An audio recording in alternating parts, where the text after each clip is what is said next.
Hello and welcome to Startup Success Students. I'm Ryan Kareem. If you're interested in learning from the human experiences of entrepreneurs and community builders, then you're in the right place. In this podcast, we dive into personal life, the internal, particularly where our ability to master and negotiate and navigate our way through our internal life allows us to create things in the external world, like businesses and communities of people. We also speak to our guests about how they can share ideas and their learnings along the way. Every guest joins and they feel whatever they feel comfortable with and sharing with you, they will share with us. And it's my job to try and make them feel as comfortable as possible to share whatever's on their mind so that you guys can learn as much as possible. Who am I? I'm Ryan Kareem, and I'm someone who loves to share ideas and create transformational change, be it startups, scale-ups, corporates, or for people on their personal journeys too. This is Startup Success Students. And in this episode, which is episode number 5, Toby Allen is explaining to us how he's been able to navigate his way from intern to CEO to now founder and startup advisor and even an investor. So very interesting chat. As soon as Toby joins us, which will be any minute now, we'll get cracking.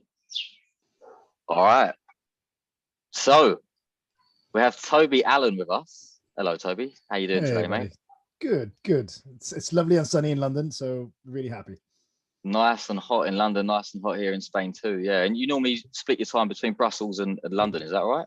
Yeah, that's right. I have family in Brussels, and typically I spend most of my time developing or building ventures in London.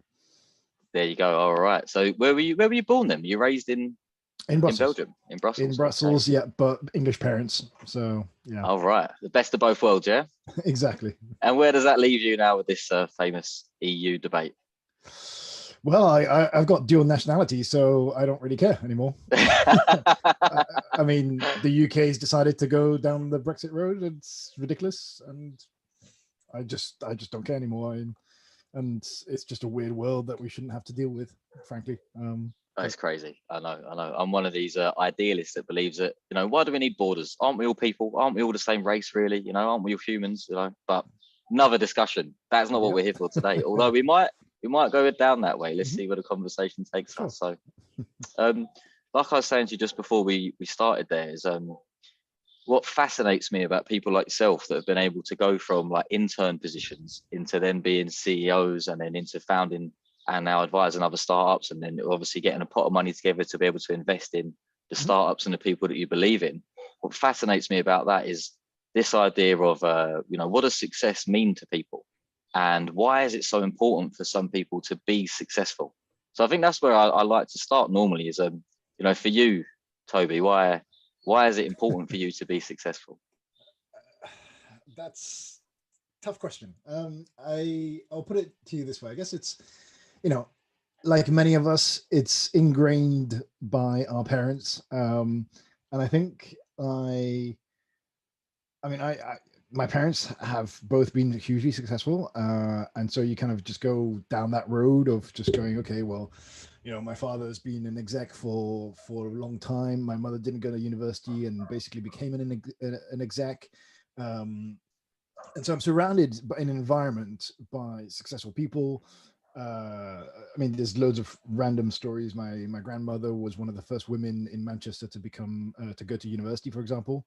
Wow! That is huge. Ring the bell. Hang on, pause right there. Stop right. That is massive. Yeah, like one of the first 100 women in the UK to ever go to university. That so surrounded by a ton of successful people, and I think that sort of just rubs off you, right? And casually, my dad would sort of mention, when are you going to make your first million kind of thing. And I think that's just like, I've always looked at, I guess, work as an expression of also what you're passionate about. And I know that, now I can express this, but previously I just didn't know how to do that. But I found that for me to learn, I need to execute. I need to build, I need to construct, I need to actually like do the job. And then I can tell you, okay, like I've learned how this works. I can tell you the ins and outs. And, this is like the direction you might want to go into. And I think I just kind of apply that. And I've constantly I would be at home, like I might be watching Netflix, but at the same time, I'll be reading an article or like looking at how to build a website or looking how to do something, and just constantly stoking something up. And then I just go, okay, well, I could probably do that. I could probably build this out, and then just try. And I'm, yeah, I'm not really afraid of failing at this point anymore. So I just kind of just put things out there, and if it sticks, it does. If it doesn't, that's not a problem. In today's world, like it's 100 miles an hour, so it doesn't really bother me. Yeah, definitely. It's all about trying, isn't it? You got to keep putting one foot forward at a time. But coming from the background that you've had there with your family, and especially having that kind of legacy of, that's a very powerful woman, especially at that time in Manchester, to have gone to university. It's very powerful to have that legacy in your family. And I know for people that I've met along my life so far that have got those sorts of backgrounds and very successful parents, that at times can also feel as much of a blessing as it is a curse, because you feel like you've got this drive and this need to. It's it's like you say, it's a blessing and a curse, because you're kind of like, are you ever going to reach the same success as they are, or the same perception of success as they are? And the challenge, especially in our generation, is we are in a world that is entirely different to theirs, right? There was no, like, 30 years ago, holograms and virtual reality just did not exist, right? Yeah, and yet I have now worked on both and made money building that. And I'm just like, that's like insane. Like my grandparents, my grandfather, who was a chemist at the time, and worked for the UN and various other jobs, I would have, like, I'm just sat there going, like, I would never be able to explain to you what a hologram is. Like, it's an insane change of life in 30, 40 years. And the pace is changing even more. Like, we see the rise of Bitcoin now being a true currency that's being adopted by Ecuador, and NFTs coming out and that sort of thing. You're just like, okay, well, in 5 years' time, what's going to happen? Like, what new tech are we going to be living in? Like, it's just such a fast-paced environment. So I think I just kind of looked at it and said, I know that early on I had said that if I wanted to my life is going to be based around computers, because at some point we interact with them, right? And I could see that from super early days. And so what I said to myself is, if I'm going to spend 8 hours a day in front of a computer, I might as well make it fun. And yeah, I basically decided to do the thing I thought was the most fun at the time, which was building video games. And from there, it's a fun thing. You're using computers, you're building something fun, off you go, basically, because video games will give you like so much understanding around technology that from then on you can sort of do a lot of different things. And I think I've been very blessed in that sense. And so from going from that to holograms to fintechs to different other projects has been great. That is wild, isn't it? We've jumped there. I really want to dig into some of that experience. You're gonna have to bring us along the way there. But sure. I mean, you mentioned also Bitcoin there and how much things change, and systemically, you think at this point in time, specifically at this exact point in time, it feels to me also we're on the precipice of, like, you see how there was the Industrial Revolution, and then we've had this information age, and now we haven't really seen our structures and our systems really kick up to par and at level with how the information age really needs them to be.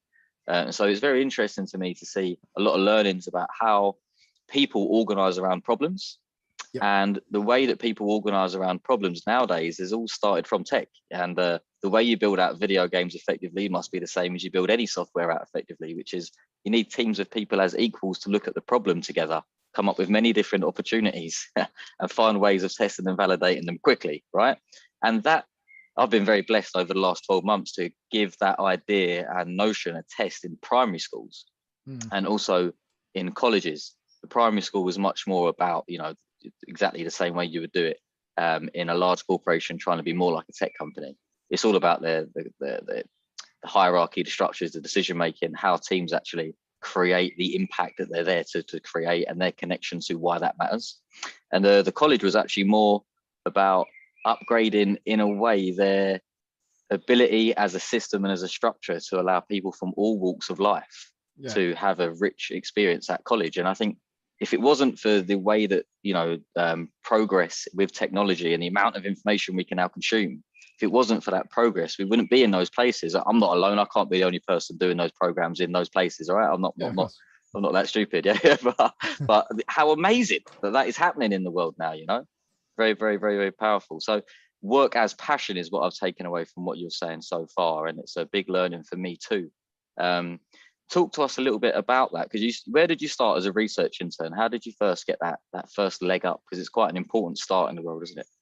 Yeah, I mean, I had a variety of different very, very early jobs. I think even before I was an intern, I actually I was a news journalist for Belgian TV. Oh, wow. And I was doing that at the age of about 14 and a half, 15, right? And this is like how ridiculously ballsy I was at that time, because I basically said I wanted to be in video games. I had seen a TV show that was like, this was the early days of web streaming and internets and all that jazz. So it was streaming on internet, on radio, and on TV, and it was covering PC video games. And I was like, well, you're covering PC video games, but there's nothing about Mac video games. Plus, you're Belgian and you only speak French, whereas you need somebody who speaks English in this world, because that's how video games are.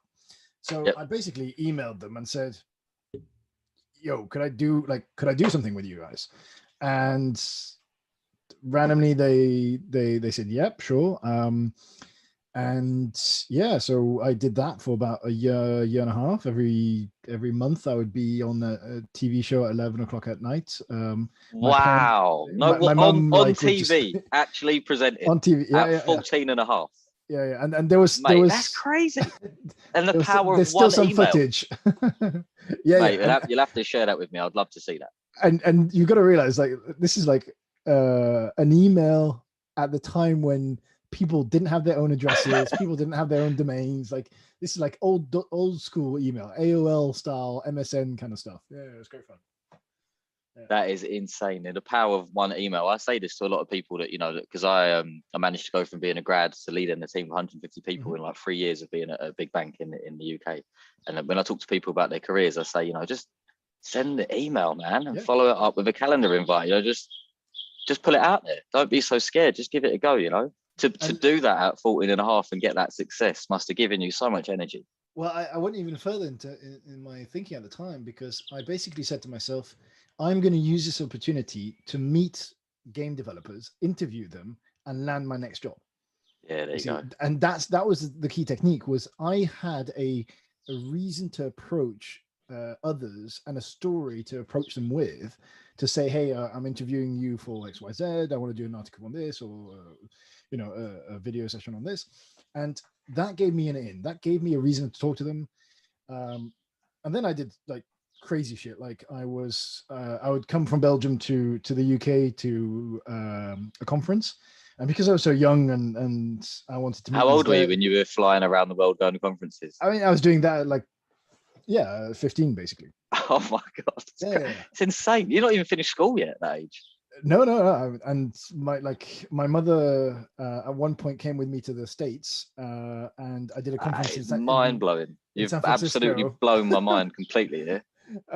And I sort of went to dinner. Anyways, like what I would do is, like, because I'm Belgian, and we are known for our beers and chocolates and that sort of thing. I literally came with a bag full of Belgian chocolates to the conference, would go up to see my favorite developers and people that were, multi-millionaire big shots, making already millions with like World of Warcraft and that sort of stuff, and go, yo, I'm Toby, I'm this kid, I've got my own TV crew, and by the way, as a little thank you, so you don't forget who the hell I am, because it's a big conference, like they could, a box of chocolates. Like they could, with a teenager of a TV crew behind him. So I would have fun doing that. Life is like a box of chocolates, eh? After all. And the fun thing is that as soon as you go down that path of meeting people and being able to talk to them at such a young age, it's kind of like a sales process. It's you end up not having any fear of just kind of going, hey, like, who are you? What do you do? Tell me about you. Like, just having conversation, right? And I think that now today just helps me in how I build products. It helps me talk to new users and question their lives and kind of figure out how to do that. Or it just helps me go and say, hey, like, I've got this new service. Like, do you find any value into it? And and I think, those skills kind of like just helped build that out over the years, basically, effectively. And yeah, that sort of opened a lot of doors, I think, in the future, in the past. Definitely, it sounds like an amazing springboard of to start off, knowing what you want so early. That's often where most people fall down, is knowing what you want is quite difficult to understand, Yeah. quite difficult to wrap your head around. Knowing why you want that, right? Why is that right for me? And is that right for me? Yeah. Knowing those things early on is a blessing, definitely.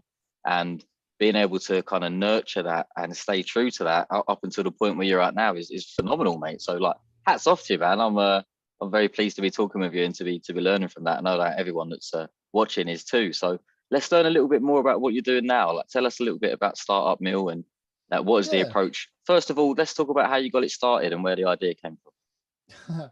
So the idea came for it that I was working, I think at the time at Microsoft, and I was exploring. So I guess, to give a bit of context, I've always been tinkering with a lot of different projects, right? So even when I was like at the young ages of like 10, 14, 15, that sort of thing, I was building websites, just trying to figure out how HTML works and that sort of stuff. So I had a basis of like a bit of coding, but not enough to really make a career out of it.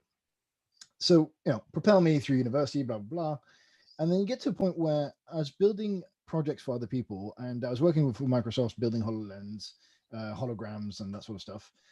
And I was like, okay, this is a great, immersive technology is really interesting. Loads of great applications in remote work, in connecting people, in medicine, in all sorts of great ways. But there's no place to find jobs in this industry. Like, there's no dedicated place to do that. So I was like, okay, I'm going to build a job board for this and help basically funnel candidates in the future. Because historically, as a producer in the games industry, or as a product manager, or even as a head of production, I always have to find talent. So I know that if I have a hand on the talent, then I'll be good, basically.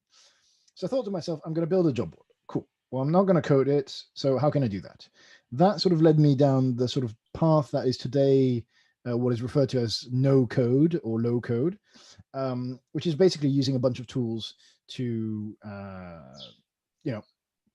string along a couple of other tools and basically form a product out of that. So in this case, I used a white label solution to build out a job board. And the result was, it got me sort of hooked on building different things, because I was like, oh, I've got access to these tools. I know how to build. I know what I want to build, and I can see problems left, right, and center. I'm going to go and build. So I was doing that, and, it's kind of like any startup that you're going to build. Don't quit your day job. Like, until there's money that's coming in that allows you to quit your day job, that's fine. But until that day, don't quit your day job. Get paid. Do this on the side. And that's what that's what I was doing, right? I was building all this stuff on the side, and basically, I was in my last startup in Belgium. I spent 2 years. I raised 7 million. We got hit by COVID, and it was a startup in mobility space. And I was like, okay, this is not going anywhere now. So I left. You said that far too casually, mate. Far too casually. So I'm just gonna have to pause there for a second, right? 7 million. You managed to raise 7 million. For what and how? So the company is called Skipper. It's basically, it was a city mapper like experience with integrated payments for all your travels. That morphed into a fintech SaaS with a payment card that allows you to basically manage your budgets for mobility travel for employers. Okay. And basically, we were backed by an initial corporate incubator, but effectively, money runs low, as any startup happens, and so you go raise. And despite COVID, we had promising numbers. We know the market very well. There's very few solutions like this, and the product that we got built at the time basically was very sexy. And so we went around to a few corporates and just said, "Hey, if you guys want to put a pot of money together, we'll happily take it." And how did you access these corporates? Is it just people you've met along the way, or was it again back to that famous just send an email? It was a bit of just send the email. It was a lot of people that were already paying attention to us. So in many ways, this is sort of the conundrum of Belgium, because it's effectively quite a small country. So in many ways, a lot of people know each other. And as a result of that, it's like, okay, well, we're already banking with you guys. There's a venture arm. You might be like, I guess one way that we did approach it was a lot of the people that invested were initial clients that we pitched to. And so they kind of went, oh, like, that's really interesting. Like, we could become a client, but we could maybe invest also. Yeah. And that's also a stream that people tend to ignore a lot, is actually your clients are quite happily, able to put some money into you because they've got a vested interest, and they would be happy to see you grow and become better. It provides them with a better service, but then, it's a great return for them. It's very good advice, actually, especially if you're trying to find that B2B market, isn't it? Or even if you need that B2B money to get your thing started, how does it solve the problem for these big corporates who obviously have the access to that money, right? Yep, exactly. Definitely. So then you raised that 7 million. All right, what happens next? You raise the 7 million, you do what with it, and how does that go? Surprisingly, 7 million doesn't last you very long. It should do, but in Belgium it doesn't, because of the amount of taxes and sort of social security that you have to pay. So that actually is equivalent in pounds, probably around £4 million, right? And £4 million in terms of runaway for a team of 30 gives you about 18 months, which, it's not that long, basically. So in that time, we switched technologies, rebuilt platform, improved the onboarding process. And unfortunately, because of the way the fintech world that we live in, there's a lot of, costs that just go straight to legal, to card manufacturing, that sort of stuff. So, that money goes fast, basically. It goes quick. Yeah, very quick. Yeah. So we spent a bit of that money, and then that brings us up to sort of December time last year, and I was at a bit of an inflection point, because both the company had changed, and I was no longer sort of really aligned with it from a product strategy perspective. And you got the itch to build a new thing again, didn't you? I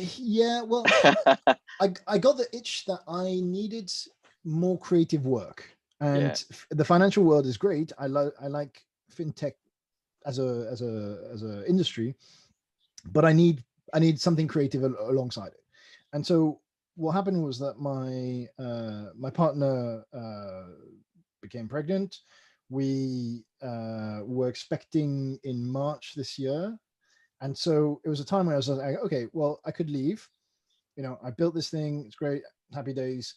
Could leave and basically spend some time, A, with my partner, and then B, also working on my side projects, which I still kept on the side. Brilliant. And so that's where I kind of committed to, just building out Startup Mill into a fully fledged venture builder. And I think it's only a venture builder because I needed a reason not to limit myself to the kind of products I want to build. But fundamentally, the core concept behind it is I wanted an umbrella to the different ideas that I had and the different directions I wanted to go into. So Startup Mail came out of that, basically. It became the story that allows me to tell people why I'm doing something or why I'm building something. Oops. Yeah, man, it's what a time of your life, eh? You have your lady becomes pregnant in December. You also, around that sort of time, decide that you need to get yourself into more aligned work, so that, you know, as you say, work is passion, right? So you need to get yourself into the right sphere. That's a lot of change at once, and you know, for most people, that is a very unsettling time. Wait, For other people, it really, they find a way through it and it gives them more energy. So how did you navigate personally through that moment? um, I mean, it's tough, right? So I knew the baby was coming along because, I mean, I think we found out in July or something like that. Okay. And so, you know, I knew that was on the horizon. I knew that life was going to change. Um, I was confident that it wasn't going to be a crazy change, and it still isn't so far, but it's going to get crazier for sure. Um, but I think I kind of came back to that thing of like, what do I want to do, and do I, you know, am I really motivated every day to wake up and to do the thing that I'm busting my balls on, basically? And like, there's a lot, like, startup world is tough. It's not fun, and 90% of the time, it's just a hard hustle that you just got to do until you break through. And everybody goes like, "Oh, like you become an overnight success." No way. Mm-mm. Like that person has spent like years doing stuff until they got to that point, right? I was listening Yeah. to Gary V talking about his NFT project Yeah. with a friend of mine, KP, in this like building public podcast. And it's interesting because Gary Vee was talking about like, oh yeah, like we're releasing the NFTs, but actually the NFTs came from an idea he had way beforehand to create little mascots Mm. that people could have at work. So Mm. the real seed of something, you might see the results, you know, today, but it could be like from 2-3 projects ago, 10 years ago, It's that so actually true. comes out, right? So, you know, you've got to always bring that in mind, keep that in mind. And I think I just kind of went, what do I like to build? And am I still as passionate as I am in what I'm doing today? The answer is no. When was I passionate? Because I know that if I put the passion with execution that I can do, that's a recipe for success. It's not Mm. guaranteed, but it is a recipe. It's a, you know, you're putting together all as many um basically uh, elements in your favor in order to create the right recipe, I guess. And I think that's what I was looking for. I was kind of going like, what do I need to change to make this a potential success, and keep going with that. Yeah, especially when you are the main thing that's going to make it a success. It's about organizing you so that you can be at your best, especially if it's a, you know, a creative, unique idea that needs that energy, that momentum, that creativity.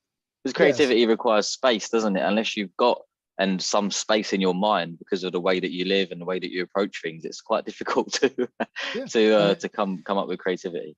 to be honest, it's like a sport. I think, you know, if you're in the startup world, you're basically in the sports world, because it requires so much discipline and so much Mm. hard work that you've got to sweat all the time to get to the point where you're that performant and that good, right? Like, you know, the stories of Michael Jordan, like, you know, he spent hours training to get to the point where he wouldn't miss any 3-point shots, Yeah. right? Like Mike Tyson trained harder than anybody else. In You the know, streets before a boxing ring with no gloves on. Yeah. right, exactly. But you know, it's that kind of thing where it's like you've got to have the discipline to work and figure out how you work to get the results that you want. You know, I know that as soon as I left the sort of the bubble that I had of my startup, and that I was going to be alone with my own venture, I was like, well, this is like the riskiest moment for me. So the Mm. structure that I put around it was going, I'm going to run myself like a startup. So every Monday afternoon, I have a strategy meeting with myself to go back through last week, the sales, what worked, what doesn't work, that sort of thing, potential new content, plan out the week. Meetings in the afternoon, block a day out of no meeting. Um, you know, certain periods of the day I'm going to do sales calls or sales emails, that sort of thing, and really just like map it out and just go, that's the structure, that's what I'm sticking with. I know it can work because it's how I worked before. Off you go. And not enough people actually do that. They're just going to go, oh, like I'm True. just going to do this thing and let's see if it works. Yeah, and it's knowing what time of day is best for you to do those things as well, isn't it? Some Yeah, people they're not morning people, so they think. I am And not one of them. I'm not a morning person. I wake up late because I have to deal a lot of the time with the States. So I wake up late, pile on the coffee, I have a great coffee machine at home. And then, I get cracking on. But I know that at 2, 3 in the morning, I'll be working and I'll be completely cool. And I'll just be churning things out. And that's just how I work, I guess. Yeah, it's a great bit of advice, isn't it? Get your vision sorted, get your strategy sorted on a Monday, definitely plan the week ahead. And you got to think about the vital components you need to get together for that week, for whatever you need to achieve in that week. Some weeks you might need more sales calls, other weeks you might need a bit more marketing. Sometimes you might need to put some proposals together and shift the whole structure. It's about keeping that fluidity, isn't it? Not being too rigid. No, we do this every Tuesday, so we must do it on a Tuesday. It's just about keeping that flexibility in yourself and in your business. Developing that habit of understanding what you need, how you work, and what are you really trying to achieve, and the priority around that, right? So I know some people have habits of taking out a whiskey and writing a newsletter on a Sunday evening, and that's the way they do it. Every Sunday evening they'll bash out a newsletter, done. Or they'll go through the emails and reach inbox 0 on a Sunday, right? That's how they start their week. Doesn't work for me. I need to relax. I will put on a movie and just ignore the world. Yeah, same here. Yeah, Sundays are holy. Yeah, right. But on a Monday, I know that if I do X, Y, Z, that's my routine, and I'm super happy with it, right? And I think that takes an immense amount of time. It takes time to test things out for yourself, and then figuring out, okay, what can I do better, and improving that. And that's when the discipline comes in. And once you get that discipline, you'll be executing, because there's no more questioning. You don't have to think about things and kind of go like, oh, what do I do? How do I do this? No. Forget that. You're just pumping out and going, oh, I've got 10 emails to do. Yeah, bash them out. No worries. And then it's done. And, like Nike says, just do it. And, voila.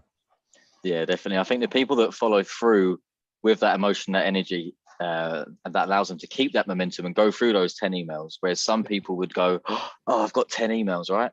I think a big part of that is your Monday morning time, right? Having that strategy, having that vision, having that reflection time, and then that moment to really think forward.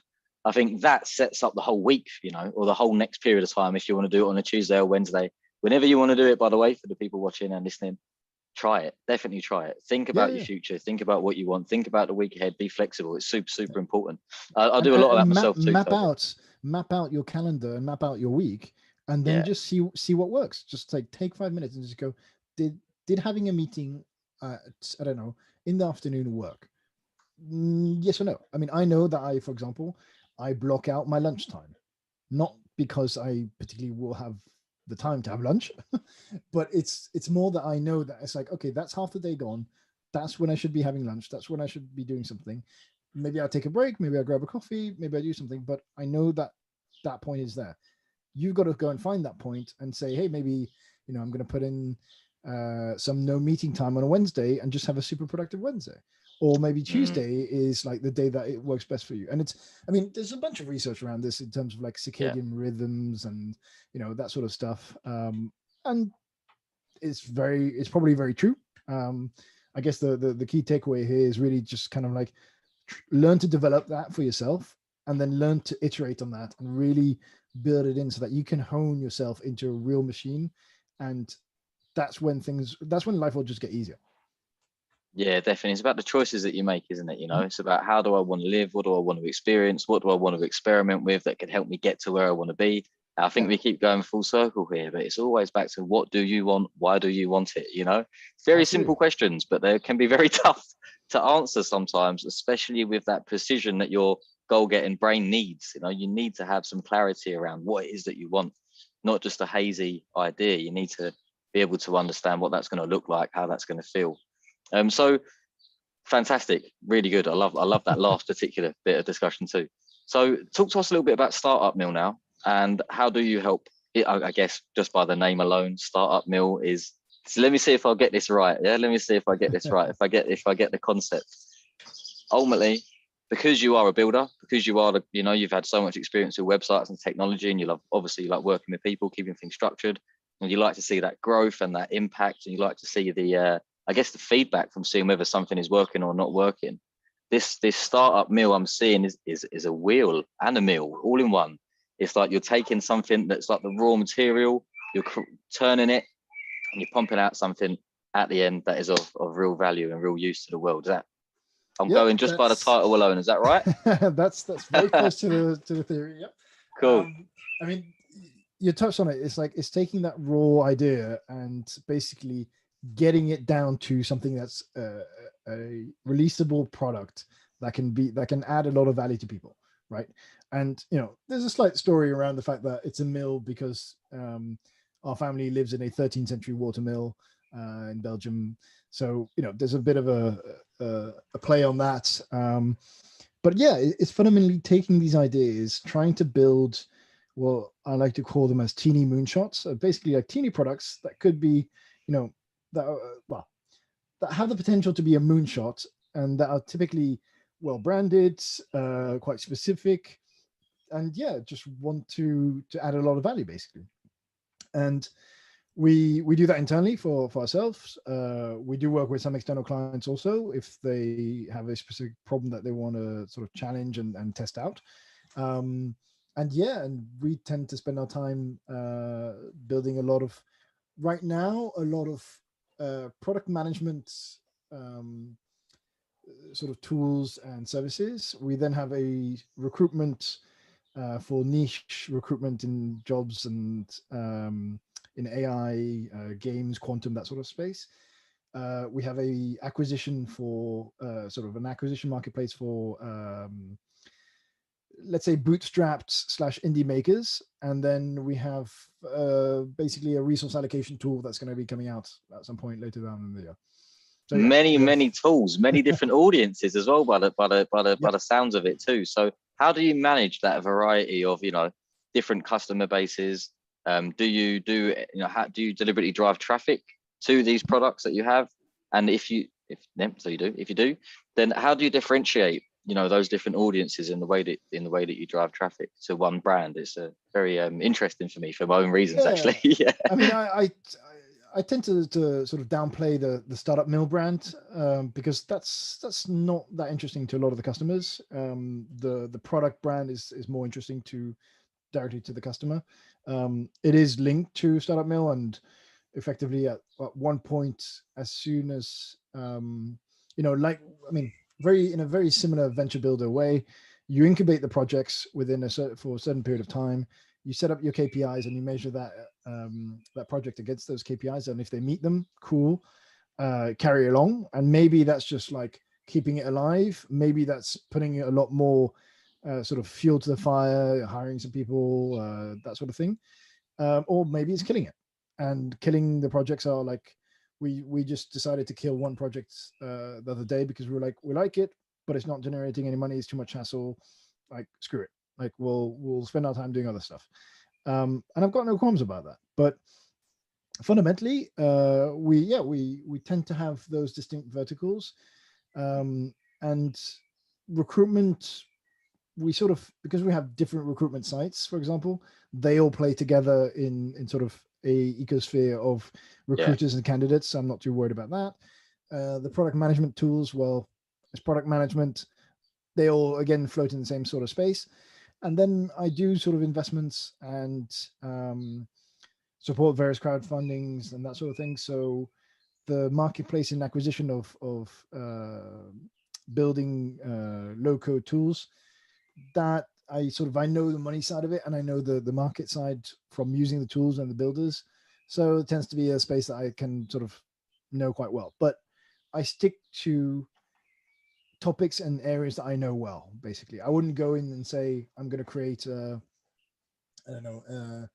fashion e-commerce marketplace to be able to sell this stuff. Like, I wouldn't know. I could probably do it, but I'm not going to do it as efficiently as somebody who's passionate about it.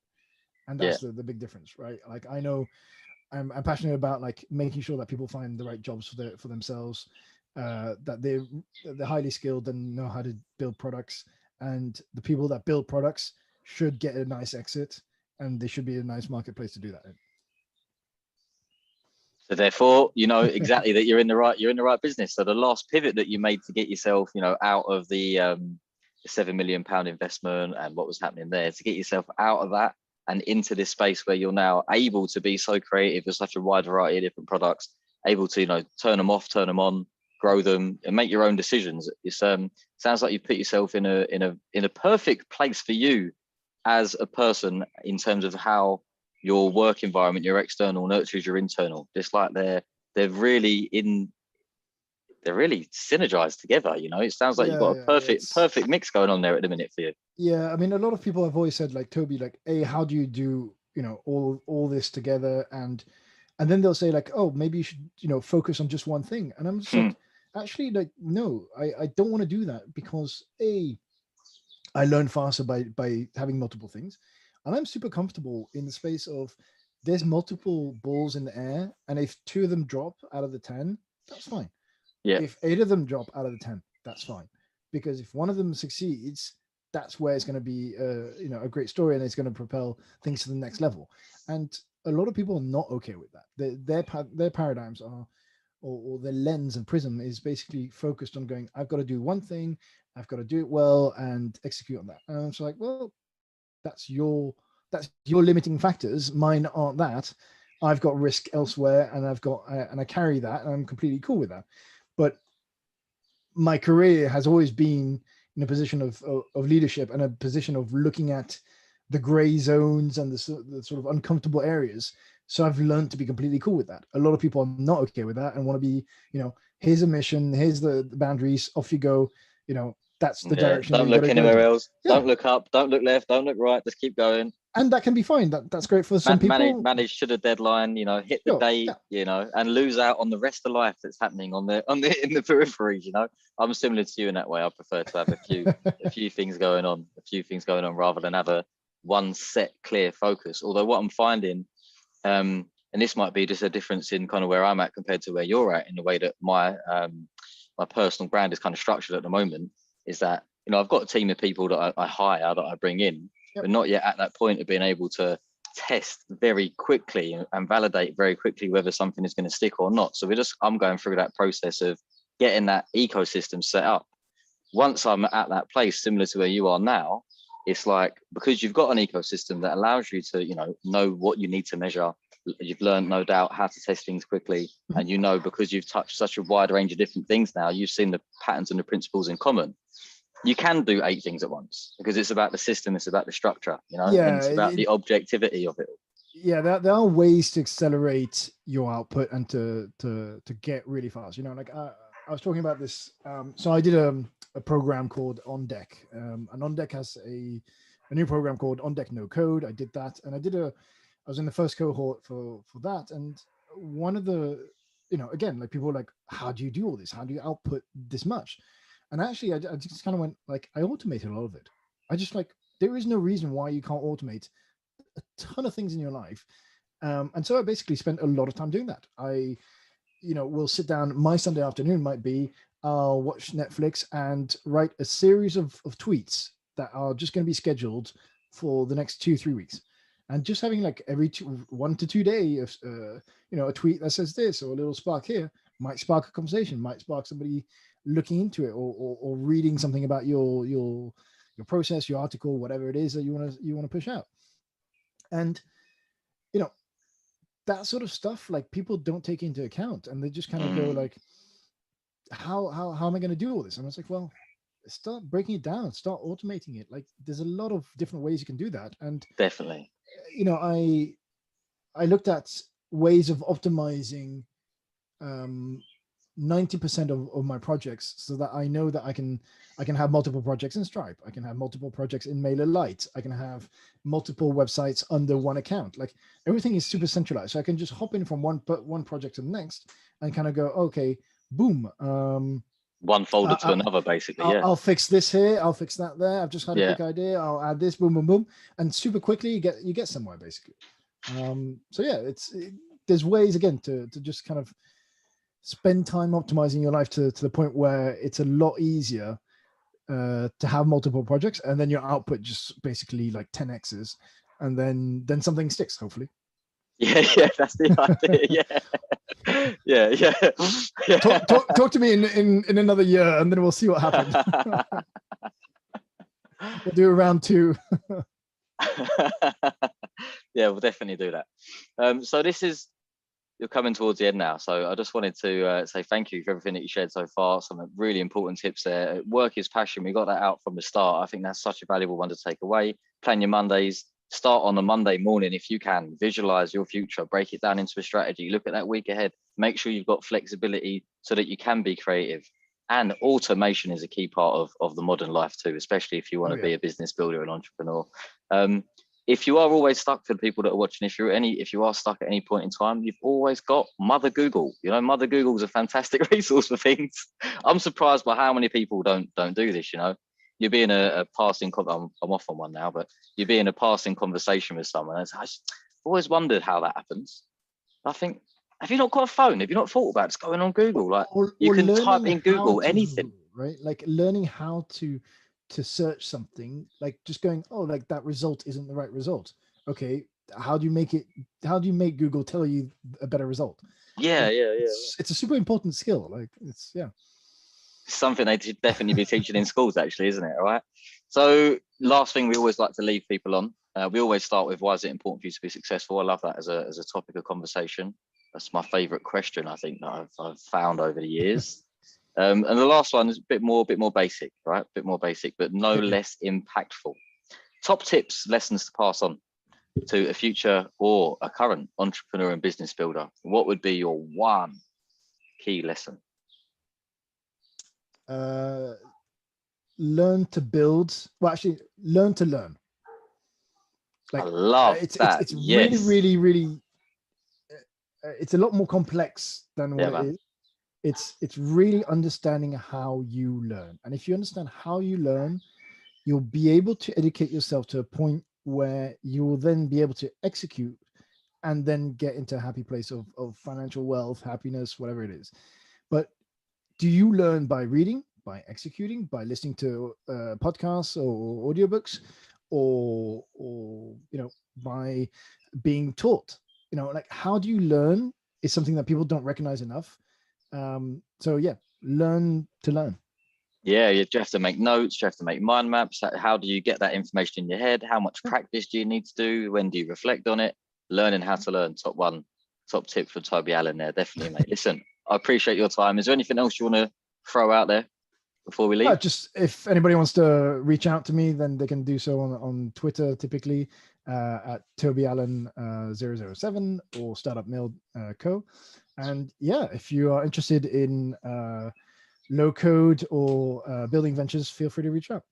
Wicked. And we'll make sure we've got a link to Startup Mill down below in the description. So obviously have a look down below, see what's down there. Some of my links will be down there too if you are interested in anything transformational for your businesses, for your personal life, startups, corporates. Nothing is too big or too small.